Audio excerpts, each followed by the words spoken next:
Headshot को देव का call आया तो फोन उठाकर हेडशॉट ने कहा, मिस्टर देव, डोंट वरी, इस आदमी को आज हम ठिकाने लगा कर रहेंगे। अब आप कह रहे हैं तो मैं तसल्ली से सो सकता हूं, देव ने कहा।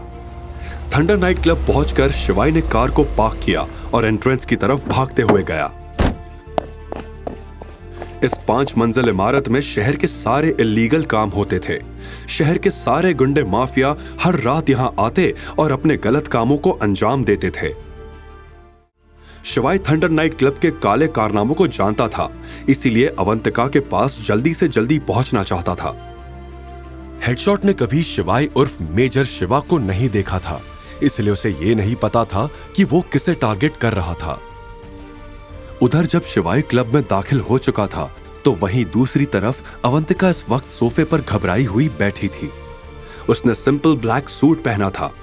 बिना मेकअप के भी वो बहुत खूबसूरत दिख रही थी। विकी उसे देख देख कर पागल हो रहा था। विकी ने बिना देर किए अवंतिका का हाथ पकड़ लिया, लेकिन अवंतिका ने तुरंत अपना हाथ खींच लिया और सख्त आवाज में बोली, मिस्टर विकी, मैं यहाँ बिजनेस के सिलसिले में आपसे मिलने आई हूँ, प्लीज थोड़ा तमीज से पेश आइए। दरअसल रेखा ने अवंतिका को यह कहकर विकी से मिलने भेजा था कि विकी 2 करोड़ रुपए बजाज इंडस्ट्रीज में इन्वेस्ट करना चाहता है, जिसके लिए अग्रीमेंट पेपर पर अवंतिका को उनके साइन करवाने थे। अवंतिका, इतनी जल्दी भी क्या है? डिस्कशन में कोऑपरेशन होना भी जरूरी है। चलो साथ में डिनर करते हैं, फिर मूवी देखेंगे। इतना कहकर वो अवंतिका के करीब आने लगा और फिर बोला, मैंने सुना है तुम बजाज फैमिली की नाजायज औलाद हो। तुम्हारे लिए तो वो जिंदगी बहुत मुश्किल होगी। देखो, तुम्हारे कपड़े भी सस्ते ही लग रहे हैं, पर अगर तुम चाहो तो मैं तुम्हें हर महंगे ब्रांड के कपड़े दिला सकता हूं। मेरे पास पैसों की कमी नहीं है, आ जाओ मेरी बाहों में। ये सुनते ही अवंतिका का खून खौल गया। उसने विकी की आंखों में देखते हुए सख्त लहजे में कहा, मिस्टर विकी, मैं वैसे लोगों में से नहीं हूं जो चंद पैसों के लिए अपना सेल्फ रिस्पेक्ट बेचते। आप तमीज से बात करें। अब विकी का भी खून खौल गया। तुम मुझे मना कर रही हो? मुझे नीची नजरों से देख रही हो? मैंने ऐसा कुछ नहीं किया। आप मेरी बातों का गलत मतलब निकाल रहे हैं। मिस्टर विकी, हम यहाँ डील की बात करने आए हैं, तो प्लीज वही करते हैं। आप जल्दी से इन डॉक्यूमेंट्स पर साइन कर दीजिए। अवंतिका ने दोबारा हिचकिचाते हुए कहा। अब विकी को अवंतिका पर बहुत गुस्सा आ रहा था, लेकिन उसे अवंतिका का यह बिहेवियर और भी ज्यादा अट्रैक्ट कर रहा था। वो अवंतिका को छूने के लिए पागल हो रहा था। उसने अवंतिका के सामने सील्ड वाइन बोतल रखते हुए कहा, ये बोतल खत्म कर लेते हैं, फिर तुम जहां कहोगी मैं वहां साइन कर दूंगा। अब अवंतिका से रहा नहीं गया। वो गुस्से में बोली, मिस्टर विकी, आपका मन है तो साइन कीजिए, वरना मत कीजिए। मैं चलती हूं, गुड बाय। इतना कहकर अवंतिका ने अपना बैग उठाया और वहां से जाने लगी।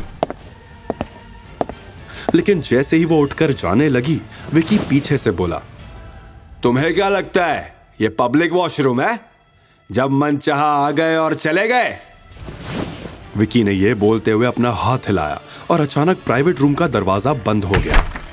शिवाय थंडर नाइट क्लब के अंदर पहुंच चुका था, पर इतनी बड़ी इमारत में वो ढूंढना शुरू कहां से करे, ये समझ नहीं पा रहा था। हेडशॉट ने भी अपना पूरा मामला तैयार कर लिया था। बंदूक उसके हाथ में थी और शिकार उसके सामने। तभी शिवाय को एक गेट पर एक बॉडीगार्ड दिखा। उसने बॉडीगार्ड को चीते की फुर्ती से दबोचा और फिर उसी की बंदूक उसके सिर पर तान कर पूछा, क्या यहाँ विकी नाम के आदमी के पास कोई 28 साल की लड़की आई है? वो कहाँ है? जल्दी बताओ, वरना ये सारी गोलियां तुम्हारे अंदर उतार दूंगा। बॉडीगार्ड अपनी ही बंदूक देखकर डर गया, लेकिन उसने अपना मुंह बंद रखा। शिवाय ने बॉडीगार्ड के सर पर बंदूक से वार किया और उसे बेहोश करके सामने की तरफ भागते हुए निकल गया। वहीं दूसरी तरफ अवंतिका चिल्लाते हुए विकी से बोली, ये आप क्या कर रहे हैं? मुझे जाने दीजिए।